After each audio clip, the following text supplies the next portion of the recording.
The ECG is back in the news for all the wrong reasons. In the last few weeks, we've been learning with shock and amazement the disappearance of some 1,328 containers belonging to the ECG at the Tema port. It has triggered a storm of investigations. We are now learning about discoveries. Some of the containers are found in scrap yards being torn apart and melted for something else completely, when we spent millions of cedis to procure them. And tonight, that is not the only problem that ECG is having to deal with.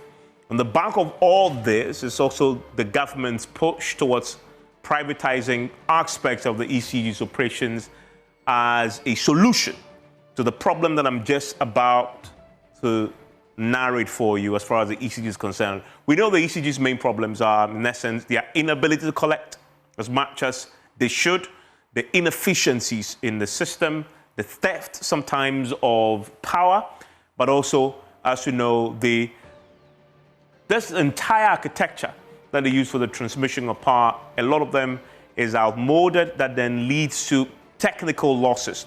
That we know has been ECG's problem in the past. And then we are now learning about potential corruption and blatant theft of ECG procured materials, meters, electric cables, etc., that we have brought into the country. So something fundamental must happen, and the government is trying to do something about it. Now, when you look at the containers in question, which really has blown the lid on the ECG's problem as far as this aspect is concerned, ECG, at the time that the government set up this committee, ECG own figures, as far as the containers that were stuck at the Tema port, by the way, these are containers stuck at the Tema port, they told the committee that they had 2,462 containers stuck at the Tema port. When they looked into it, they only accounted for 1,134 of them. That left the outstanding 1,328 containers unaccounted for. I mean, it was unbelievable to hear that containers, one container alone, for one container alone to be missing is shocking. Not to talk about 1,328. How did they disappear? You have to move the containers from the port physically. We've seen the containers huge. Some of them you can turn into buildings, right? They use containers sometimes to turn into apartment complexes, right? So to think that they were moved and it is now difficult to track all of them was amazing. And then we know that they were left there for years, for a long time, and were incurring more than 900 million cedis in demurrage. Somebody had to pay for it. And so we learned that the decision was just taken to sell them off, to defray the cost as far as the GRA is concerned. And then you look at the big question about the procurement challenges that led to all this, that ECG then decided part of the reasoning at the heart of the problem is ECG's procurement issues. The lack of transparency, the lack of accountability, and the resort to single source in the procurement process. That also led to companies being selected that did not have what it took to clear the containers from the port and then pushing that burden onto the ECG. And so you hear a lot of the players in the sector recommend that next time when contracts are awarded, whoever wins that particular bidding process must be charged with the responsibility of clearing the goods and delivering it to the ECG at the point where they actually need it. So that contract would not have been executed until you clear the containers. That is a suggestion I've heard. But if you're doing single source, then of course you're dealing with one contractor who will say, well, I'm not accepting those terms. Then you're stuck with that contractor who will bring in the containers and leave it at the port for you to go and clear with taxpayers' funds. They get stuck and then they are sold off for scrap. That is a fundamental problem at the heart of this. On the back of everything else, the government looked at it and said ECG is very wasteful. If ECG is wasteful, then we need to cut its budget. They cut its budget significantly, by half. They asked for 500 million, they gave them 250 million. They have to look internal or cut waste to make up for the rest. There has been some responses from the ECG themselves to the committee that looked into it. A few things they said, that they were telling the committee that the reason why this happened is that the ECG operates a private entity, and so they are not answerable to the Public Procurement Act as all other institutions are, which I found very strange. And apparently they got a backing from the Attorney General at the time, who had made the same point, that because of that, they should be exempted from compliance with the Public Procurement Act, right?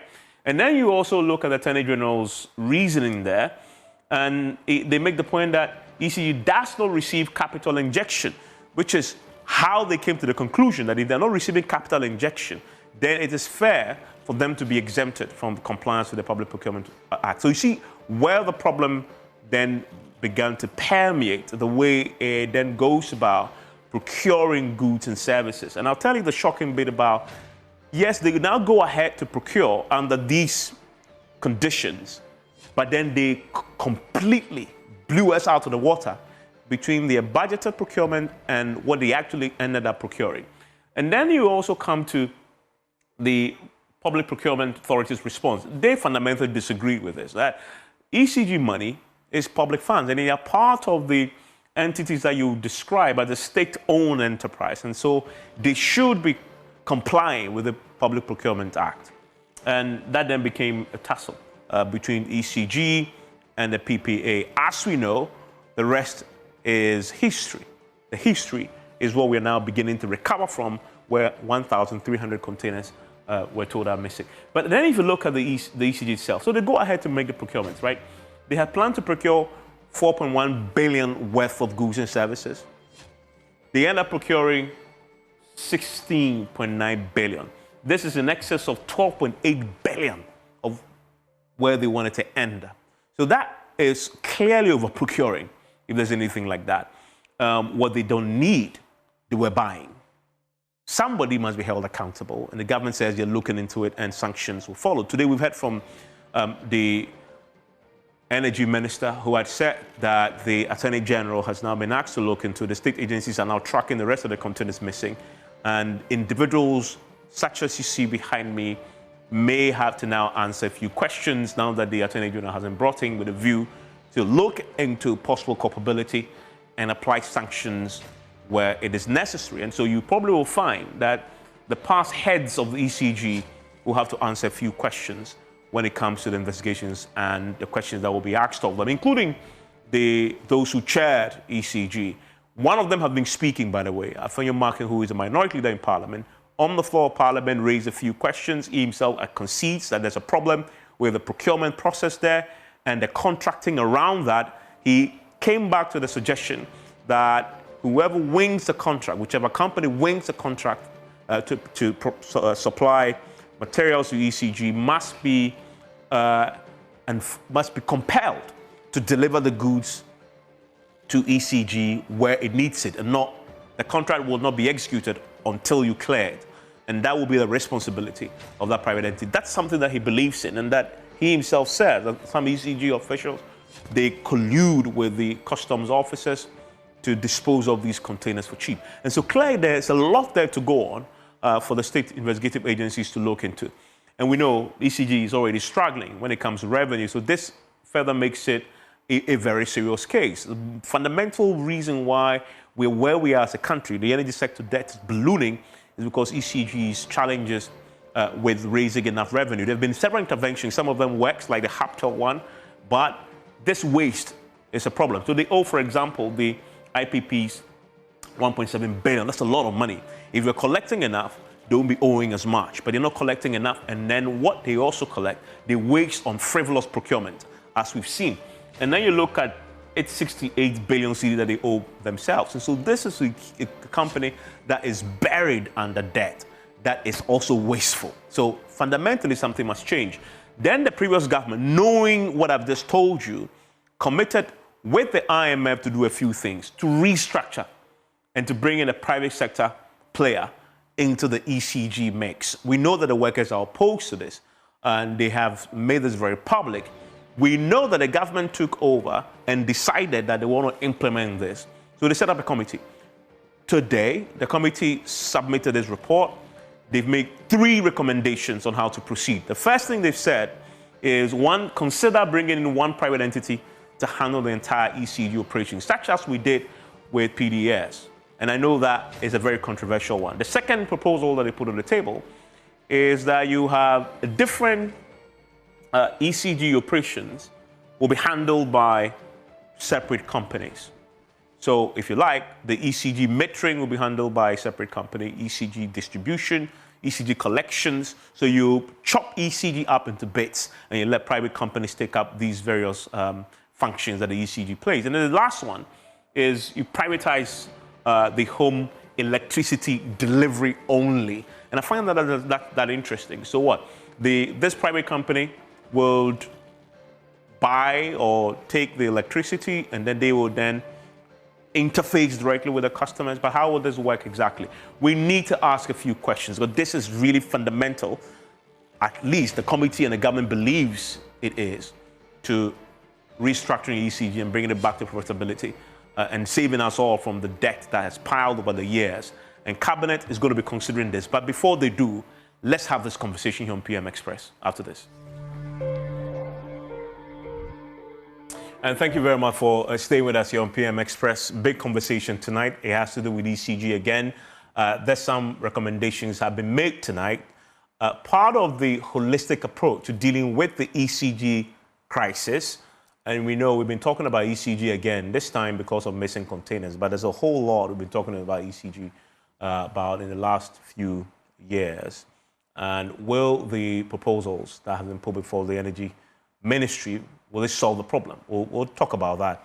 PMS is always brought to you by Syntex Tanks, it is strong with the staff, Academic Times newspaper, and Pepsodent Cavity Fighter toothpaste. My guest joining me for a conversation tonight is the Deputy Energy Minister who joins me in the studio. I'm grateful. Richard John Mensah joins me in the studio. Thank you, sir. I'm grateful that you could join Thank you. the program. Nana Moisi is also joining me. He's Executive Director of the Institute for Energy Studies. And Dr. Steve Mattel, when it comes to the ECG, you struggle to find any civil society player who has been in the thick of it, trying to find a solution to the ECG problem. He's seen all this before, and I'm curious to pick his brains on the recent proposal that the ministry will have to consider. Dr. Nii Darko Asante also joins me now. He's a former PULC board member, and I'm delighted that he could join us. He comes to this with very unique insights too, because he was at the PUC at the time and they were the regulator. He's seen the ECG problem firsthand, and the proposals have been made before, except that I wonder whether these three, which one of those three proposals really will deal with the ECG problem more fundamentally. Consider we've traveled this road before with the PDS initiative. And I want to start with you, Richard. First of all, today you received the report. And I want to start there and circle back to the containers, because containers is just a symptom of a bigger problem. And so I don't want to major on that. That you've dealt a lot there. We'll circle back and see how that addresses the container problem. But give me the overview of the briefing you received from the committee you set up. We were told about the highlights, about the proposal that before you, but what more have you learned from the committee's work since it was put before you today, the report? Thank you very much, Evans, and good evening to your cherished viewers. I also want to use the opportunity to also say good evening to the good people of Gummo West. Basically, the committee was tasked with a responsibility to identify a strategic and a feasible approach that would help ECG improve on their operation. So collection losses that we normally know, the technical losses, and then major some administrative challenges that they have too. So this was basically in brief, the TUR that was given to the committee. Okay. Today, they presented to the minister their reports. They suggested three, to them, that is three approach, or the three options that they suggested, as you rightly indicated earlier. The first one was to look at the entity concession, that is the whole ECG operations and administration, everything given to maybe a private entity. So this is similar to PDS? Similar to the PDS arrangement. And they also came with a second one, that is the multiple leases, where the operations of ECG may be segmented and then given to several other private players, individuals, or entities to also take the management of the ECG and the operations. And finally is the service franchise, which focuses more on the metering, the collection, the customer service. Basically, that is what it looks at. Each of the options that they suggested. Let's break that down a bit. The first part we understand because we saw PDS. Yeah. The second and the third, let's break them down. So this second proposal to break ECG up into bits, how did he explain it? How will that work if you decide to go with it? I'm saying if because the decision hasn't been made yet, but how does it look like? So with the second proposals, in terms of the ECG asset and everything will be retained by, so either the utility, that is either government or ECG itself, and then the private entities who are more or less going to lease and handle the operations in terms of customer management, revenue collection, and all those things will be dealt with by the agencies or the entity, the private entity. So that is to say that assets owned by government, you lease them, we segmented, so segmentation. But I must be very frank here, in terms of the segmentation, as to whether the whole ECG operation will be subdivided into, but let's me use this, maybe about 4, maybe northern sector, southern sector, maybe middle belt, should be handled by individuals, entities. That one I can't really, as to that, and then also the bit about the operation. So metering should be handled by one entity, collection should be handled by one entity, administrative management, including procurement and its other issues, should be handled by one entity. That one, I must be very frank that I have not actually abreast myself with those. So that's the lease option, is that? That is the second option. Okay. Yes, that is the lease option. Okay. So that is the second option. The segmentation, that is where I said we need to just actually probe to know whether the segmentation is it operational segmentation, or is it maybe operational area segmentation. Okay. That is what we need to just... Okay, and they didn't specify what they were thinking when they proposed that in the committee's report? So, the committee report that they brought was also more or less like as a highlight, because that is the committee report that I have here. Okay. Actually came in, when it came this afternoon, today we've been very busy with. Yeah. And if I look at the options that they suggested, basically this is what the segmentation is what I actually got of it, yeah. Okay. So then you have to now figure out what this will look like in implementation. That is, if you settle on the second option, or they sort of specified, is it regional, or is it, breaking up the various ECG bits, collections, metering, etc., and then handing those to the various players, private players to handle.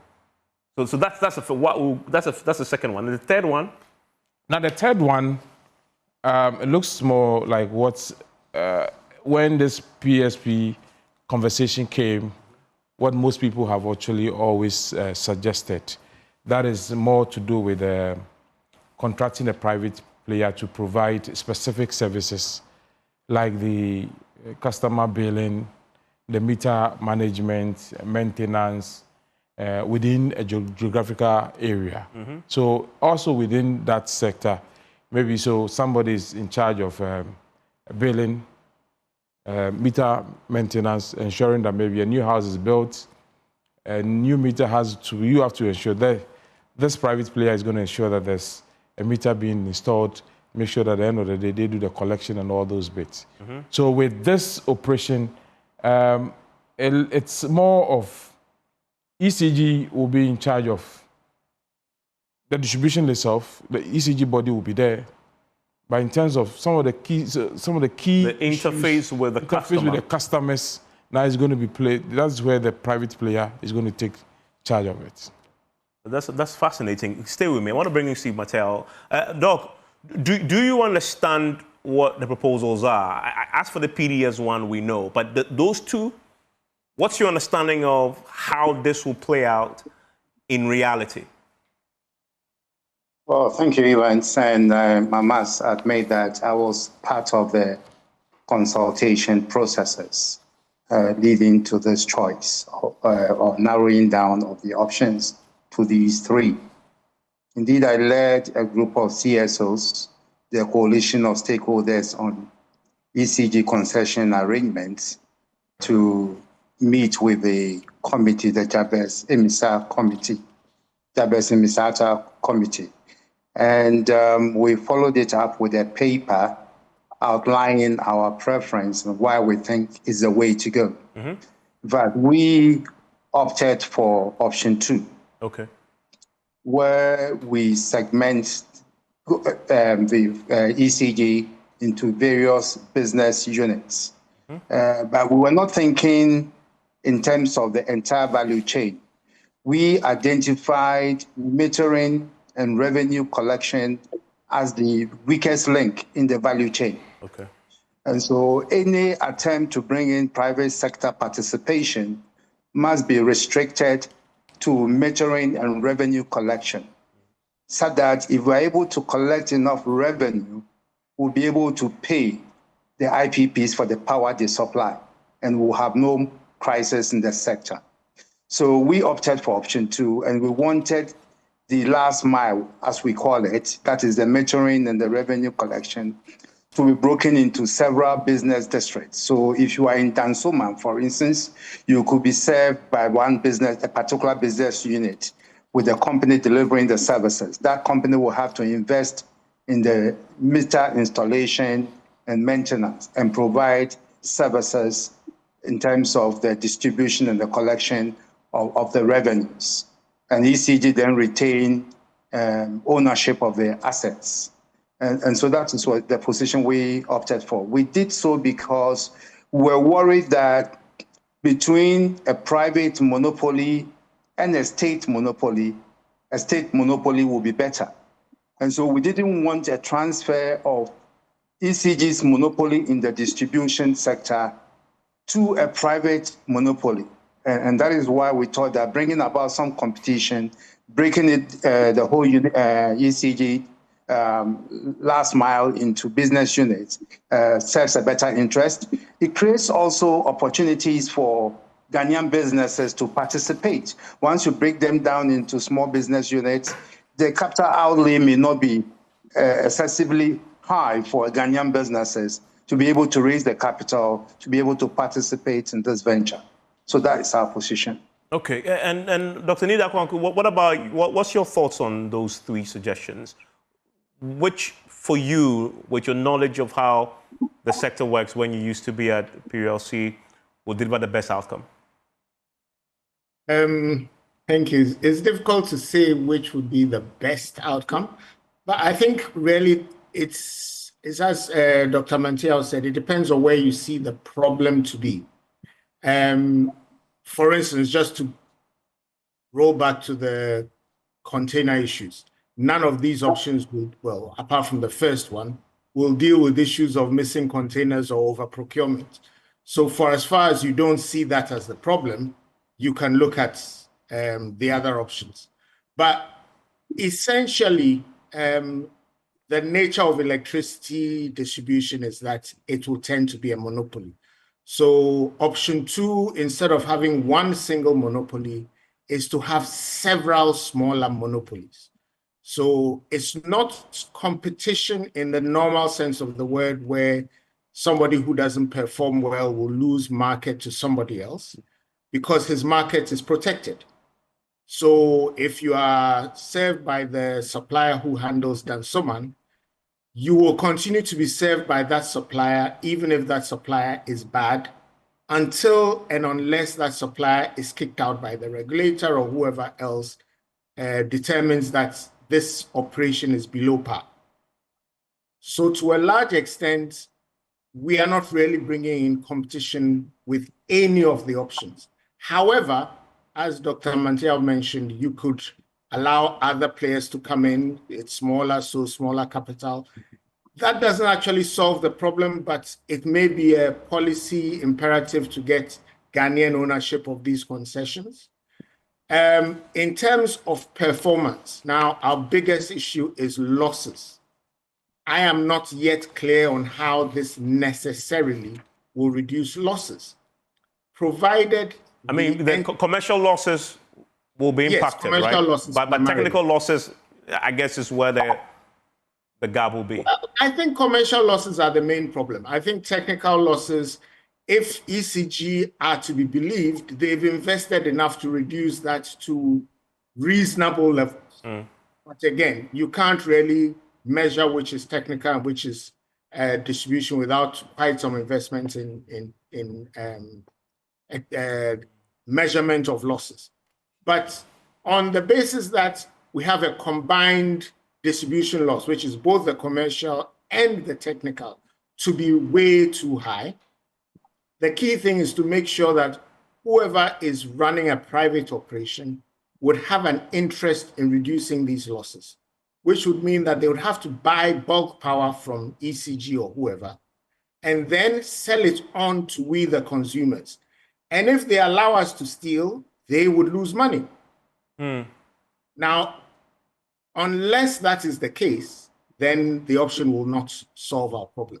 But if the distribution mini concessions are done in such a way that the Dansoman operator buys the power in bulk from ECG and is responsible for every kilowatt hour of energy that passes through the lines, then yes, they would have an incentive to reduce the losses and hopefully will take the necessary steps. I mean, your proposal is fascinating. So in this case, ECG is guaranteed sale of the power that they're distributing.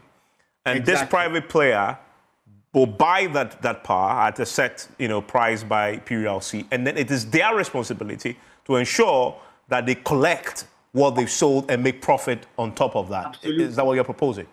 That is what I'm saying. Without that, it will just be an exercise in musical chairs, just passing the loss around, and the loss will still be there. But if the private operator is made responsible for the losses, then we have an opportunity to, if you like, harness the power of the private sector to reduce these losses, because they will do what it takes. And stay with me because of you made that point, just for clarity. Dr. Simatia, is this what you had in mind when you settled on option 2? Exactly. So that you need to install what you call the bulk metering, so that you know how much power you've actually passed on to the particular entity responsible for a particular business district. And that business entity has to account for every kilowatt of the power. In fact, this is something that was piloted in the water sector in Savelugu a decade or two ago. And in that time, Savelugu had the lowest water tariff rate in Ghana. There was an installation of bulk meter for the power water supply, and the district assembly took charge of it and accounted for every cedi of it. And so, to the extent that when people help to reduce commercial losses, tariffs come down, there was some collaboration and support of the communities to ensure that water theft was reduced to the barest minimum, which translated into lower tariffs for the communities. And so there's evidence of this, and we thought that bringing it into the power sector will be a way to go. Let me bring in Mr. Moisi into the conversation. So we've had these two options. The first option, the PDS option. And that option I haven't heard much spoken about because we've tried that before. But if you throw in the container problem, the procurement issues that we know also exist, don't you need a private player who will control the entire value chain? And because the private player is there, the private player will definitely not over-procure and lead us into a problem now that you have containers that are then missing. You can account for it. ECG equipment and materials missing also. We haven't even spoken about that third option, which is also there, but we're talking about the second option. Where do you stand on this conversation around which works best? Thanks for having me, Evans, and good evening to your viewers. Of course, we cooperated with the coalition. So I and Dr. Matthias stands at the same position. Our concern mainly was on the revenue collection, because that is the problem that we've had over the past few years, where PRC have stated on numerous occasions that we are unable to collect sometimes even half of the expected revenue. So that's where we focus on mainly as a society group. And so the last mile is what we push for, because it is the commercial losses that represent significant amounts of the entire loss stream. For the technical loss, we believe that with a little injection of capital into ECG's operation, they were able to retool the lines, the transformers, and the other capacitors, and many other equipment so that they can reduce technical losses. But the commercial bits is what we all choose to focus on this time, and also to ensure that private players, more of local private players, are brought on stream so that the value is retained within the national boundaries. What about this third option of privatization of home electricity delivery only? Well, it's been explained clearly, but then if we want to focus more on the second one, but the last mile or the third consideration is not something we think that it will be able to address fully our expectation. And so we stand with the second option, which is to ensure that we create different jurisdictions and also give it onto a Ghanaian private player that will ensure that metering and collection of the bills is done. So that when you talk about these containers, the issue about meters being in that even basic containers will not be the burden of the ECG, but the private player with a clear set performance targets to deliver. And if you fall beneath the performance target, then of course there is the room for PRC, the regulator, to cooperate with the minister's office to kick you out and bring somebody who can perform better. But at the least, because it is this player that takes the power in bulk quantum and meter it for consumers and collect the bills. If there are any leakages, it is borne by this player. So government is insulated from this commercial bit of it, but it still must protect the private player to ensure that it doesn't incur losses unnecessarily and probably have an effect on reliable power supply. Richard, so as far as government is concerned, do you agree that ECG's biggest challenge, metering and collections, which is why CSOs are telling you option 2 is the best? Yes, I think that the metering and the collection is a major challenge that we need to confront. You see, with the other issues, even with the committee's work, they actually came up with several other challenges, which they actually categorize into 3. They mentioned one that is ECG administration challenges, or the challenges that actually emanate from ECG administration. And then they also mentioned ones which also has to do with ECG operations. And then obviously there are the external ones like the forest losses that ECG suffers, which obviously they don't have any control over it. Now, when you look at the administrative challenges, they talked about this procurement abuse as currently it is the discussion that is in town now. But in terms of the operational challenges, the high losses which emanate from the collection and the commercial losses, these are an area that I think that we have to look at it. And then, so if you look at the CSOs and what they are all actually proposing, is how well we be able to resolve that challenge. Because you can't say that you've sold power and you're not collecting the money back. And I always say this, currently ECG per their mix will have more than 50% of their meters on prepaid. So it means that even before somebody uses power, about 50% of that amount, power usage, has been paid for.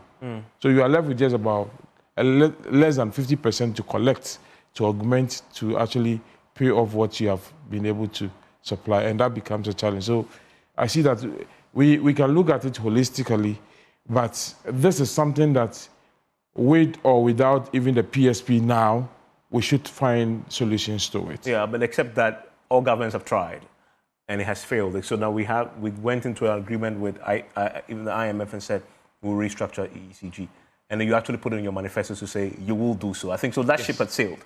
Now you have three options. If I hear you say the collections are still the biggest challenge, and of course linked closer to that is the metering, then I see government settling on the second option. So I must be very frank with you. These options that has been actually given by the committee, they all look worth that we have to consider the best approach. But obviously, just as the minister indicated today, the report itself is not an end in itself. It actually indicates an action to be taken. So we would actually look through the three options, and we will not. I wouldn't say that we'll do broader consultations because that has already been done. But we are a government, so we need to consider, in terms of cabinet, have to also come in with decision, all those things, and then settle on one. The ministry in itself cannot pinpoint and say that this is the option that we have to go with. Okay. What timelines are you working with? So the whole, in terms of considering which option to be, today the minister received the report. I think within a week we'll actually go through it and then do some few engagement or stakeholder engagement, or few, it's not going to be broad, as I said earlier. We actually also have to do some consultations and see which best, because we have management, we have government, look at the options, because beyond everything, as a political class, we have to also look at which of the options actually best serve Ghanaians. Okay. The workers, through the Public Service Workers Union, they've expressed their opposition to privatization of any sort. But I know when PDS was introduced, they were actually happy with PDS because PDS collected a lot and their welfare issues were addressed. And I recall talking to the pool boss at the time, and they were quite happy with the PDS work they've done. Except that their position fundamental has always been, I mean, bringing a private player in there, they are opposed to. How is government dealing with that? Because you now have to move forward with a decision. So obviously, you know, with the workers, maybe workers' agitation actually has to look at how it affects them. That's why I said that we would also look at which of the options, because obviously we also have to look at workers' welfare. So which of them will not affect workers such that with a private player coming on board, in terms of layoff and all those things, wouldn't be so significant that would affect. But you accept that they will need some level of layoffs? No, you know, when a private player takes charge, they also have their management system. And obviously every management system has its implication, the good and the bad as well. So we cannot tell exactly which one would actually affect them. But we also have to look at which of the models will bring the least casualties when it comes to job layoff, as I earlier indicated. But with all this, we also want to look at which one serve the needs of Ghanaians. Yeah. Because with the issues of commercial losses, with the issues of technical losses, as the Honorable Dr. Stephen Martial indicated, we see that the technical losses have gone down. But because it's always boxed together, so that's why they mentioned technical and commercial losses about 28%. But if you segregate them, you'll be able to see that technical losses are currently now not as much as it used to be. But the whole issue goes more with the commercial and then the collection losses. I mean, Dr. Ni Dako Asante, these worker concerns that we've heard people express, how should government deal with it? Should they simply ignore it and go by what delivers the best outcome for Ghana? Or they find a way to factor in the workers' concerns and go for an option that also suits them? I'm sure government will find a way to address workers' concerns. I think with the PDS one, they introduced something which guaranteed the jobs of workers and so on. So yes, I think the thing would be to find what is the best option and then look at how to mitigate the impact on the workers. There will be some difficult decisions to make, but I guess on the whole, the thing is to look at what works best for the country as a whole, and then look at how a particular group of stakeholders might be adversely affected and look at how to mitigate that. I mean, Dr. Simatel, you work very closely with POO. What's your understanding of where they are with these three options? I think there is always fear of job losses when it comes to privatization. And so far as we are able to provide guarantees against job losses, I think we'll be able to persuade them to come along. Let me also make the point that for me, one thing that excites me about this new arrangement is the way in which it may insulate the business entities from political interference. Because one of the reasons for the non-performance of ECG has to do with politicization of the entire business. So you have situations as we have in the Barikesi area and other places in Ghana where members of parliament have installed meters without the knowledge of ECG, and therefore those consumptions are not captured in the ECG system, and therefore revenues are not collected. There were also times when politicians got involved in procurement. In fact, procurement within the spectrum of ECG's work has become a very lucrative enterprise. And I think Except that the option 2 will not address that problem, would it? It will. It will in the sense that, look, once you break it into business units, the individual entities managing the particular districts will be responsible for the provisioning of the meters. And so you don't have ECG providing the meter. They have to invest in their own metering system and therefore and also systems to ensure that they are able to collect the revenues efficiently. But ECG will also own the equipment. So in other words, the cables and all the other accessories that you require will still have to be procured. Oh, yes, that's right. So it's only some aspect of the procurement. And I see metering as being one of the biggest exciting areas for politicians. And so once you take that out, you've actually reduced the opportunities for corruption risk in the procurement area to a large extent. Of course, there are the big cables that come in as well, which have become the focus of attention in recent times. But we need to also find ways of dealing with those. Either you would ensure that you have stricter procurement rules around the ECG's own procurement, or whatever we need to do to ensure that the risk associated with these activities are reduced to the barest minimum. Okay. And Richard, very quickly, for the workers who are listening to you right now, what do you tell them? Because as Nida Kwasanti says, if you can guarantee that there won't be job losses, then maybe you have them on board. That's something that needs to be addressed. Obviously, we will look at all this, the workers' concerns, and, you know, the workers' concern mostly has to do with the fear of a job loss. In terms of the option to consider, we will consider all this and make sure that workers' job guarantee is assured. And actually, but I can also say that maybe 100% workers' job guarantee, job security is fully guaranteed. That's for that bit. But I am very much sure that we are very sensitive when it comes to issues of workers' welfare, and that is what we would want to protect. Let's talk about the biggest elephant in the room. This whole thing was triggered with regard to the containers. What's the latest on that? Last week, Friday, you went around, you found some of the containers. I know you're still looking for more. What's the latest? Have you arrested anybody? So I must say that the minister earlier indicated that he's in full control of the process to ensure that every single container that is missing is actually identified.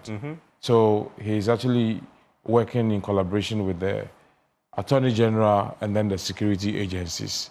As we speak, there are a lot of discoveries coming out, and I'm sure at the appropriate time the minister will come out to actually communicate. In all this, have you spoken to any of the past players, those who headed the ECG, the board chairman, and have they told you anything? Have you been in touch with them at all? So, from the ministry point, I must say that all these things have been, this tax is currently being handled by the security agencies. Mm-hmm. So they are doing a lot behind the scene. And even this morning, I had a report that so now even when you are moving cables, people can even stop you. So it's not just like even the security, individuals are even becoming watchdogs and now reporting on cables found. Sometimes you have to intercept them, and then you call in security to go and look at them, whether they have any resemblance of ECG cables or ECG equipment. Then they actually take the necessary step. This report you had today, did it check out? Yes, that's what I had. No, it actually came in yesterday. Okay. But this morning, I think a container, a trailer with cables, which was actually intercepted in Agunas Rodro. And as I speak, the cables have been sent to the police station, so we've informed the security agency. You're now certain it's one of those containers? No. Okay, so they're not being investigated? Actually, it was some individuals who actually, when they saw the car had developed a fault, and so they just raised the alarm. They raised the alarm, they called. So you're now investigating whether it's part of the container? Yes, so, but I must say that the full details of it would actually, we are currently working with the security agencies and the Attorney General, and then we'll come out with full, because we can't always come out and say that, oh, today we went around, we identified 40, the next day we identified 3. I think it is important that once the minister has gone around and indicated, yes, truly, some of the missing containers have been identified here, or he has identified some materials that has resemblance of the ECG materials. So that alone tells us that there's a need for us to do in-depth investigation and get to the root of it. But as I speak, a lot of work is ongoing. Today I've seen some letters that were written under the past administration, where you see that the GRA customs at the port were auctioning some of the containers. ECG raised some concerns about it, but they still went ahead nonetheless. Some of them, they got permission to do so. I'm sure you've seen those documents as well. I mean, for 1,300 plus containers to just vanish, state agents were definitely involved, and those letters prove so. I mean, what have you learned about that? I mean, the GRA is there to answer question if you like. That's easy to find what happened. Oh, obviously the GRA is there to answer. Even the ECG itself also has a question to answer. I mean, people who are in the place, and I mean the security at the port also has some questions to answer. That's why I said that it is early days yet. A lot of work is currently ongoing. In terms of investigative strategies, you can't always come out and say that, okay, this is what we are doing. But I'm very sure that in a very, just within the next few days, we'll come out with a comprehensive report, and then we all get to know. Ghanaians will actually get to know where the materials or the containers are. Because we are just not looking at just the containers. It is the content of it which is of essence to us. So all those things will definitely come out. Nana Moisi, so this is obviously one of the biggest scandals the last few weeks. The AG is looking into it. From where you sit, knowing how the ECG procurement happened, we've uncovered why this happened. They over-procured. So they were buying things they did not need. They over-procured by 12 billion cedis. Clearly, something must happen to those who were involved. Sure, Evans. From the onset, we have indicated that this is sort of collaborative, effort to steal from the states. It's a syndicated corruption or theft issue we have here, because they have the incentive to import, because there are enough leeways to create for them money. And like you said, the GRA will go ahead and auction containers because they have overstayed or they are able to clear. And ECG will write a letter. Do they really mean well when they wrote the letter, or it's just something, a facade to do that, bringing in the cables, the equipment, overstay, and probably sell to private people or cronies so they can make money in the loop? And so we think that we need to dig deeper and we'll find all the rots in there. And these people that may be found culpable, criminal charges must be slapped. And we should not go back and sit aloof. This has heightened public concern because if these equipment were meant to do an upgrade of an infrastructure for power supply reliability, there's going to be delay. And that is another doomsaw in the offing for us Ghanaians. I mean, and Dr. Nidako, very quickly, I haven't heard the PULC in all this, but they are the regulator. What should the PULC be doing, knowing what we're now discovering with these containers? Specifically, this doesn't really come under the mandate of the PURC, other than to say that the cost of these cables will not be passed on to the consumer. Okay. It will have to be borne by ECG. Unfortunately, that just means that we as taxpayers would have to bear the bill because, as I always say, ECG, we will pay for their costs either through tariff or through taxes. So one way or another, unfortunately, we the people will pay for this cost. So we need to make sure that those who are responsible are dealt with. Otherwise, this sort of thing continues. Okay, thank you very much, Ndako. Richard, I'm grateful that you joined me, and we'll wait to see what decision you take in the shortest possible time. You don't have a time frame, do you? Yes, I can actually speak to the time frame because we just received a report today. Okay, we'll see. And thank you very much, Dr. Steve Mattel, and as you heard there, Nana Moisi. Also, enjoy the rest of the evening.